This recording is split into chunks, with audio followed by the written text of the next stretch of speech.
Hola, soy el profesor Carlos Fernández Agar y este es mi cuarto video donde, como ya habíamos prometido en el segundo video, vamos a hablar de la actividad solar, de sus variaciones y de su relación con el clima terrestre. Los científicos han logrado probar que el Sol es una estrella variable, de muy bajo nivel de variabilidad. En todo caso, no excesivamente superior a 3 partes en 1000 de la variación de la irradiación sobre la Tierra, digamos, ¿no? El Sol está sometido permanentemente a ciclos solares, a ciclos de manchas solares.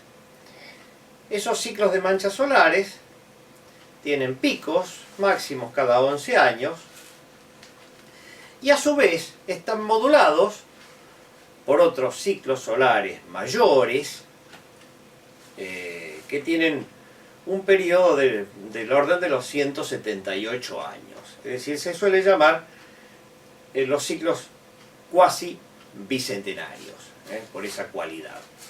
La cantidad de irradiación del Sol es en muy pequeña cantidad, variable, y vamos a ver cómo varía en relación con esos ciclos.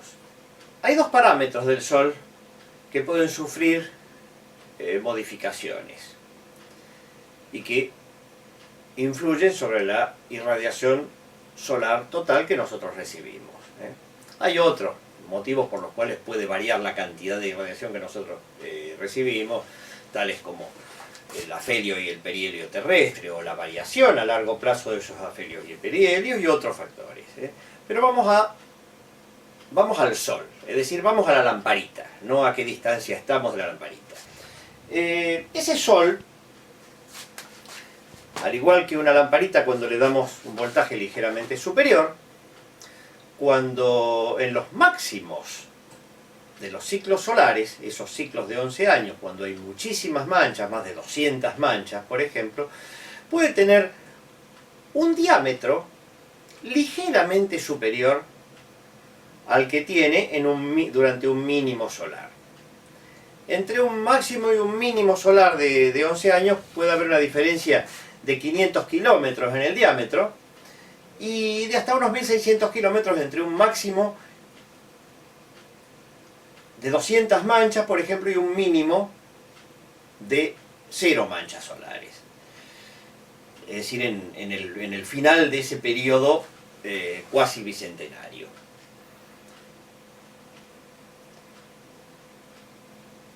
Para poder calcular qué diferencia significa eso, hay que tener en cuenta que el Sol es muy grande, muy grande, 1.400.000 kilómetros de diámetro, es decir que una diferencia de 1.600 kilómetros es muy poquito. Es decir que diferencia de diámetro, 1.600 kilómetros.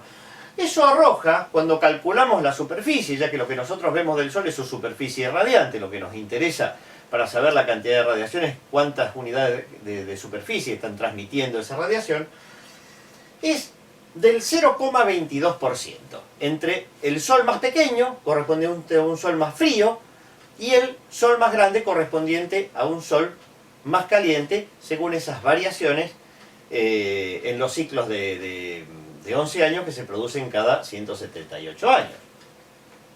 Por otro lado, la temperatura superficial del Sol es de unos 6050 grados. Generalmente se mide en grados Kelvin, por eso a veces vamos a ver una cifra que es dispar con estos 6050 grados de temperatura, que es 5777 Kelvin, más o menos un grado, digamos. La diferencia de temperatura entre un Sol más grande y por lo tanto más caliente puede llegar a ser mayor o igual que 5 grados. Pero, como cualquier cuerpo caliente emite en relación con la cuarta potencia de su temperatura absoluta, tenemos que multiplicar ese número 4 veces por sí mismo, para sacar la diferencia. Es decir, si nosotros hacemos 5.777 más 5, van a ser 5.782, que elevado a la cuarta potencia y dividido esos mismos 5.777 grados a la cuarta potencia, me arrojan una diferencia de irradiación del 0,4%.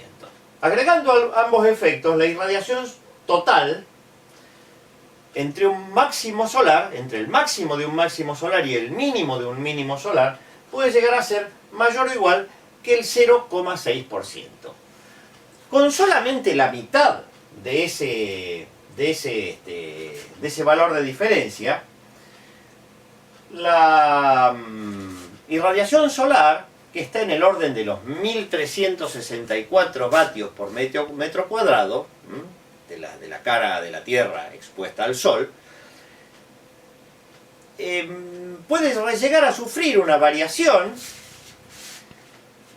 total, contando el total de la superficie terrestre, ya que son muchos kilómetros cuadrados de lo que estamos hablando, puede sufrir una variación en la cantidad de energía que recibe la Tierra de 700 teravatios. ¿Cuántos son 700 teravatios? Son la producción eléctrica de 1 millón de centrales térmicas o atómicas o las que fueran, de 700 megavatios, que son las más estándar. Generalmente en la mayor parte del mundo se suelen instalar usinas que andan entre los 400 megavatios y los 800 megavatios más o menos. Es decir, que es una cantidad enorme de energía. Hay que tener en cuenta que la humanidad, digamos, produce unos 17 teravatios de electricidad, contra los 700 teravatios de diferencia de irradiación solar entre un máximo y un mínimo, y que la cantidad total de energía que produce la humanidad anda entre los 53 y los 57 teravatios. Es decir, de que la cantidad total de energía que la humanidad produce es solamente el 8% de la diferencia de irradiación solar entre un máximo solar y un mínimo solar. Digamos de que, por una cuestión de simple lógica, no tenemos que quitarle ninguna importancia al Sol, y seguramente su influencia, según además vamos a ver posteriormente todos los porqués en programas posteriores, su influencia seguramente será mayor que la influencia del ser humano sobre la superficie terrestre en cuanto a la cantidad de energía producida y a pesar de que podemos decir de que el tipo de energía que recibimos del Sol es diferente a la que producimos nosotros, pero en definitiva no es otra cosa que energía. Y esa energía es de energía que de una manera u otra está traducida en calor. Es decir, de que en definitiva la diferencia de calentamiento que nos produce el Sol es muchísimo mayor, es unas 15 veces mayor o 14 veces mayor que la cantidad total de energía que produce la humanidad a través de sus actividades, sobre todo industriales. Durante el mínimo de Maunder, del que hemos hablado en el primer programa, me parece, en el primer video, desaparecieron las manchas solares durante un periodo bastante largo, es decir, no aparecieron esos piquitos de cada 11 años con manchas solares, sino que aparecieron muy pocas, casi ninguna mancha solar suelta, digamos, sobre la superficie de nuestro astro rey. Algo parecido está pasando en la actualidad. Los ciclos solares anteriores fueron disminuyendo su valor. El ciclo solar, los ciclos solares llevan números. El actual es el ciclo solar 24, que acaba de pasar su pobrísimo máximo. El anterior fue el 23. Por una regla que se conoce en astronomía como regla de Knisev-Ohl, los ciclos solares con números impares suelen ser mayores que los ciclos solares pares precedentes. Sin embargo, el ciclo solar 23, impar, fue mucho menor que el ciclo solar 22, contradiciendo toda previsión. el ciclo solar 24 ha resultado incluso muy por debajo de las previsiones más, podemos decir, pesimistas al respecto. Su número de manchas ha sido excepcionalmente bajo. Al parecer, continuando esa curva, los próximos ciclos solares van a tender a... es decir, van a pasar 11 años y no van a aparecer las manchitas arriba de la superficie solar. Al parecer, por debajo de un cierto valor magnético, decíamos que el Sol hace su inversión de campo magnético en cada ciclo de manchas, no se han observado ni siquiera, aún cuando ya debería haberse producido el cambio de esa polaridad magnética, estando el Sol con un magnetismo excepcionalmente bajo, y por debajo de una cierta cifra, del orden de los 1500 Gauss, las manchas solares directamente no aparecen.